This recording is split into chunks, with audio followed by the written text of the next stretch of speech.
Shalom, damai di hati, saudara-saudara jemaat Tuhan. Jumpa lagi bersama channel YouTube Marturia Bukit Kasih Gerian Permai. Kita akan menjabarkan trilogi pembangunan jemaat di Minggu Sengsara yang kedua, mulai tanggal 16 sampai 22 Maret 2025. Dengan bahan bacaan dari Kitab Perjanjian Baru, 2 Korintus 10 ayat 1 hingga ayatnya yang ke-11. Serta tema mingguan Gemim, menaklukkan segala pikiran dalam Kristus Yesus. Namun sebelum itu, mari kita berdoa. Kami sungguh mengucap syukur kepadamu ya Tuhan Allah, yang senantiasa menganugerahkan kepada kami semua berkat nafas kehidupan, bahkan kami boleh diberkati di sepanjang hari ini. Kami pun bersyukur Tuhan di saat ini boleh diperjumpakan lagi lewat channel YouTube Marturia Bukit Kasih Gerian Permai. Saat ini kami berdoa Tuhan, kami akan membaca dan merenungkan firman-Mu. Kiranya ya Tuhan, Engkau menuntun agar supaya firman ini boleh dimengerti dan dipahami. Urapi hamba-Mu dengan Roh Kudus-Mu Tuhan, di dalam nama Tuhan Yesus. Amin. Kita akan membaca Alkitab yang terambil dari Kitab Perjanjian Baru, Kitab 2 Korintus pasal 10 ayat 1 hingga ayatnya yang ke-11. Lembaga Alkitab memberi judul Sikap Paulus. Aku Paulus, seorang yang tidak berani bila berhadapan muka dengan kamu, tetapi berani terhadap kamu bila berjauhan. Aku memperingatkan kamu demi Kristus yang lemah, lembut dan ramah. Aku meminta kepada kamu, jangan kamu memaksa aku untuk menunjukkan keberanianku dari dekat. Sebagaimana aku berniat bertindak keras terhadap orang-orang tertentu yang menyangka bahwa kami hidup secara duniawi. Memang kami masih hidup di dunia, tetapi kami tidak berjuang secara duniawi. Karena senjata kami dalam perjuangan bukanlah senjata duniawi, melainkan senjata yang diperlengkapi dengan kuasa Allah, yang sanggup untuk meruntuhkan benteng-benteng. Kami mematahkan setiap siasat orang dan merubuhkan setiap kubu yang dibangun oleh keangkuhan manusia untuk menentang pengenalan akan Allah. Tetapi kami menawan segala pikiran dan menaklukkannya kepada Kristus, dan kami siap sedia juga untuk menghukum setiap kedurhakaan bila ketaatan kamu telah menjadi sempurna. Tengoklah yang nyata di depan mata kamu. Kalau ada seorang benar-benar yakin bahwa ia adalah milik Kristus, hendaklah ia adalah milik Kristus sama seperti Dia. Bahkan jikalau aku berlebih-lebihan bermegah atas kuasa yang dikaruniakan Tuhan kepada kami untuk membangun dan bukan untuk meruntuhkan kamu, maka dalam hal itu aku tidak akan mendapat malu. Tetapi aku tidak mau kelihatan seolah-olah aku menakut-nakuti kamu dengan surat-suratku. Sebab kata orang, surat-suratnya memang tegas dan keras, tetapi bila berhadapan muka, sikapnya lemah dan perkataan-perkataannya tidak berarti.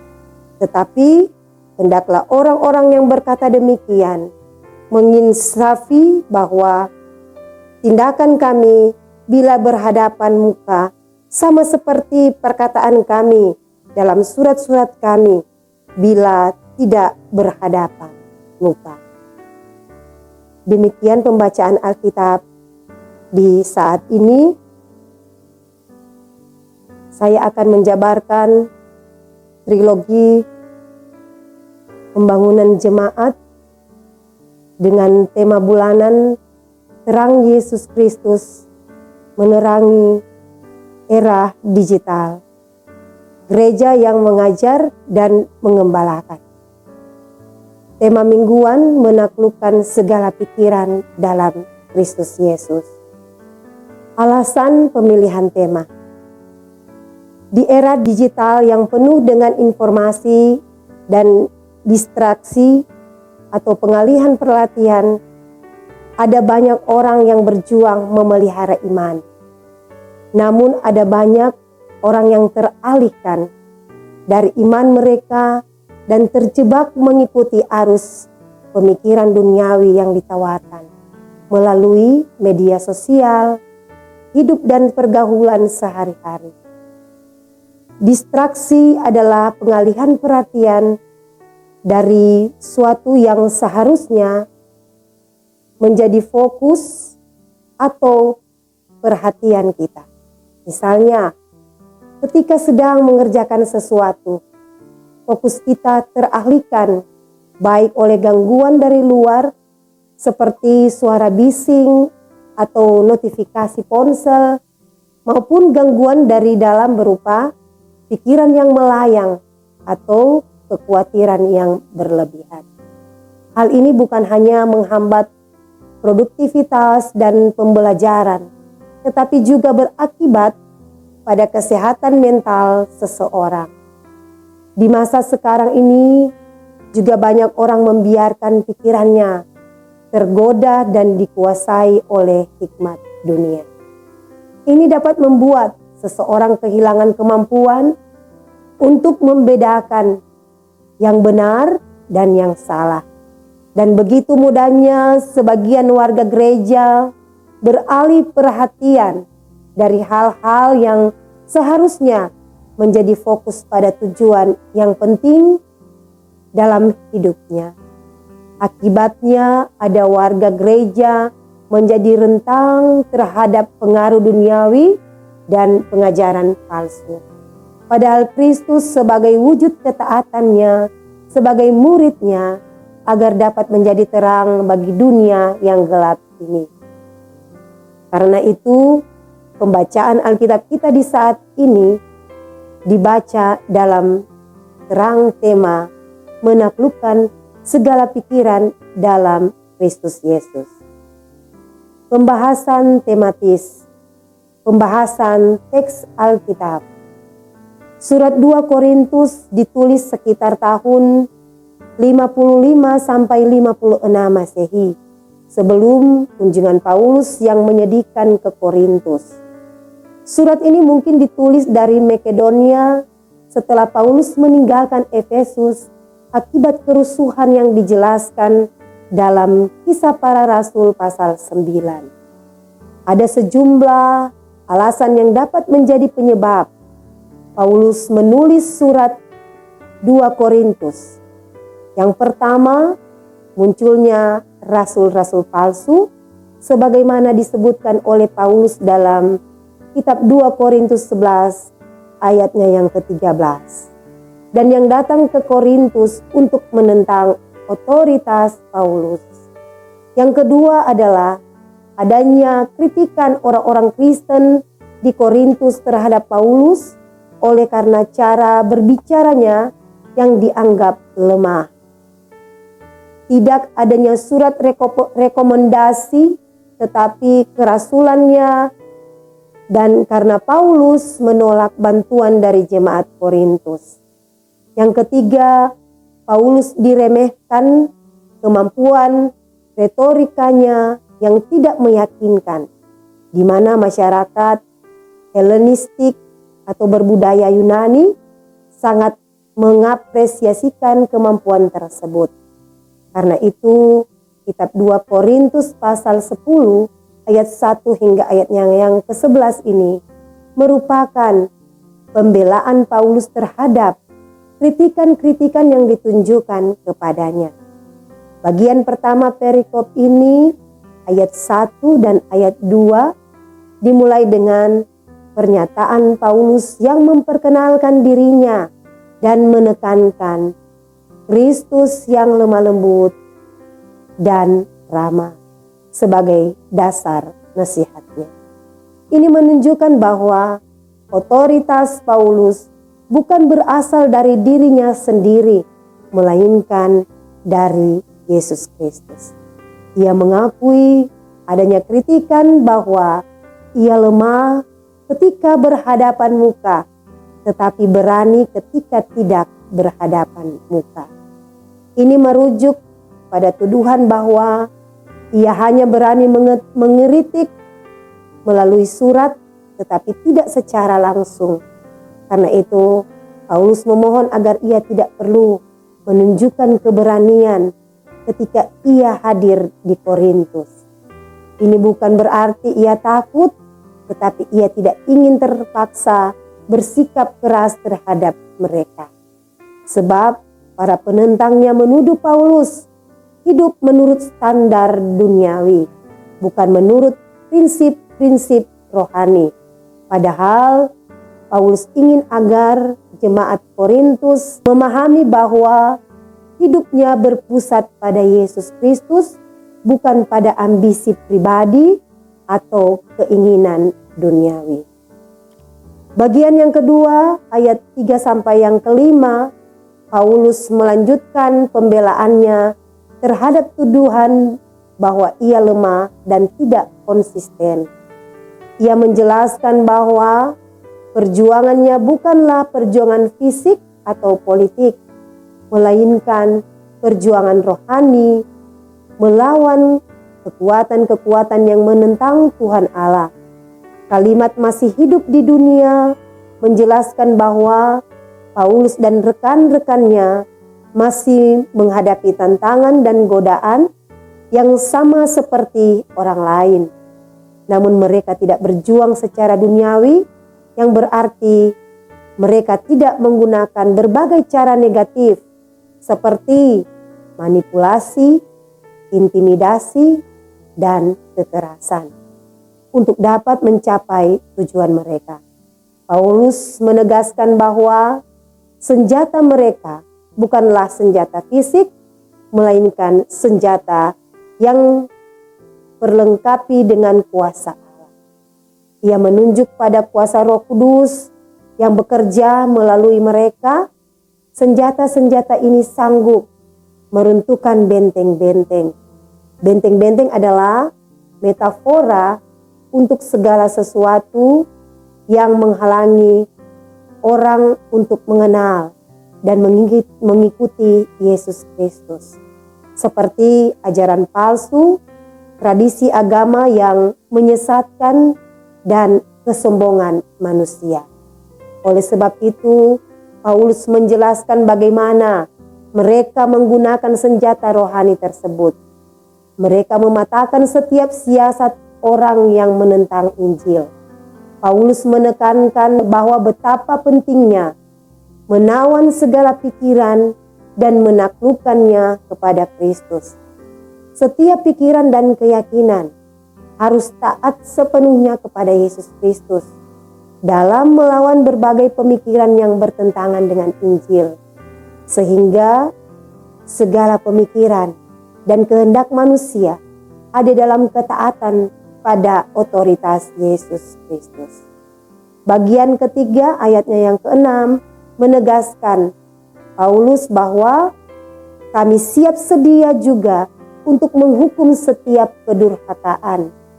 Paulus menyatakan bahwa ia memiliki otoritas dan kesiapan untuk mendisiplinkan mereka yang terus-menerus memberontak dan tidak taat kepada Yesus Kristus.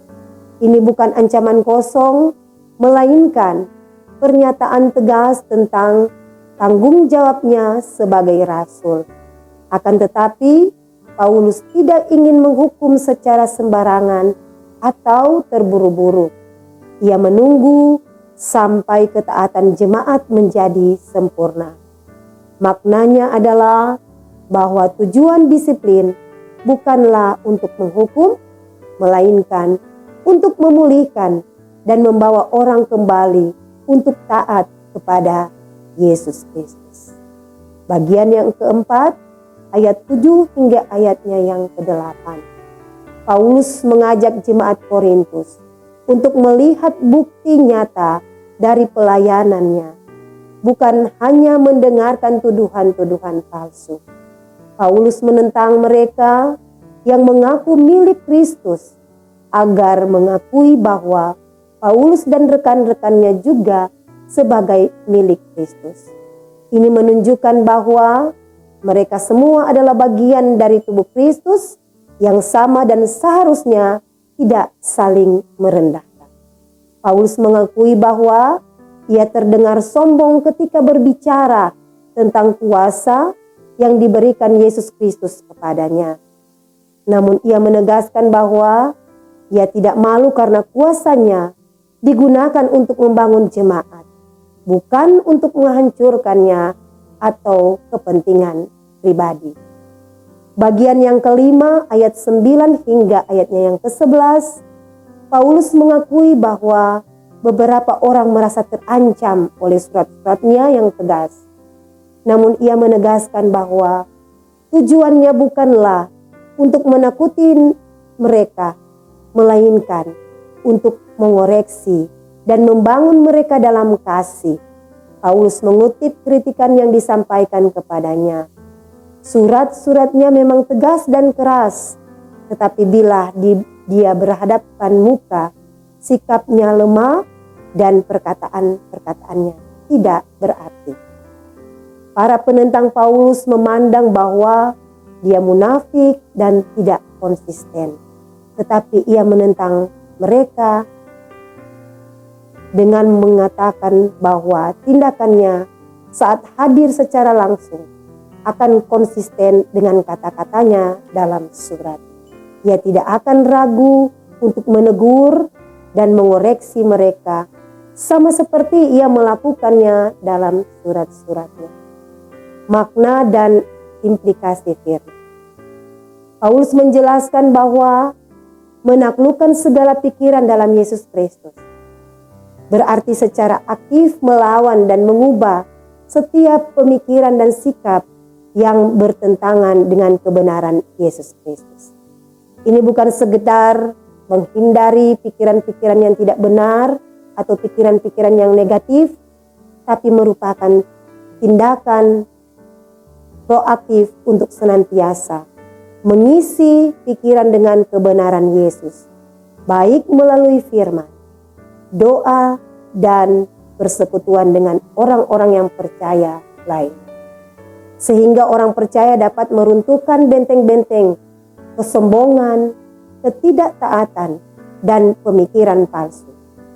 Tujuannya adalah membawa setiap pikiran dan ketaatan kepada Yesus Kristus, sehingga hidup orang percaya mencerminkan kehendaknya dan memuliakannya. Dalam penghayatan minggu-minggu sengsara, orang percaya diingatkan tentang peristiwa Yesus Kristus saat ia menghadapi godaan di padang gurun dan di taman Getsemani. Peristiwa ini menyadarkan bahwa orang percaya pun seringkali menghadapi pikiran yang berusaha menjauhkannya dari kehendak Tuhan Allah. Namun orang percaya belajar untuk melawan godaan tersebut dengan firman Tuhan dan kuasa Roh Kudus, dan menaklukkan setiap pikiran kepada kehendak Yesus Kristus. Di perayaan minggu-minggu sengsara ini, mengingatkan orang percaya tentang pengorbanan Yesus Kristus yang memampukan kita menang atas dosa dan hidup dalam kebenaran. Sehingga kita dapat mengalami pembaharuan pikiran yang sejati dan semakin serupa dengannya. Dewasa ini, orang percaya diserang secara masif oleh informasi, ideologi, dan nilai-nilai yang bertentangan dengan kebenaran firman Tuhan. Media sosial, berita online, dan hiburan digital dapat membentuk pemikiran, emosi, dan bahkan mengarahkan perilaku seseorang. Dalam konteks ini, seruan Paulus untuk menaklukkan segala pikiran kepada Kristus menjadi semakin penting. Sebab Orang percaya secara aktif menyaring informasi yang diterima, menguji segala sesuatu dengan firman Tuhan, dan menolak segala pemikiran yang bertentangan dengan nilai-nilai kerajaan Allah. Hanya dengan menaklukkan pikiran kepada Yesus Kristus, maka orang percaya dapat menjaga diri dari pengaruh negatif era digital dan hidup sebagai saksi Yesus Kristus yang setia di tengah-tengah dunia ini. Saudara-saudara yang dikasihi Tuhan, demikianlah pembacaan Alkitab kita, bahkan penjabaran trilogi pembangunan jemaat. Untuk itu mari kita berdoa. Terima kasih ya Tuhan Yesus atas tuntunan dan penyertaan-Mu, sehingga firman-Mu boleh diperdengarkan saat ini. Kiranya Roh Kudus Tuhan tetap menuntun kami terus untuk dapat melakukan kehendak-kehendak firman-Mu dalam setiap aspek kehidupan kami. Dan biarlah ya Tuhan, lewat firman-Mu yang boleh diperdengarkan saat ini, kami semua yang boleh mendengarkan lewat channel YouTube Marturia Bukit Kasih Girian Permai boleh terberkati oleh Tuhan. Terpuji nama Tuhan. Haleluya. Amin.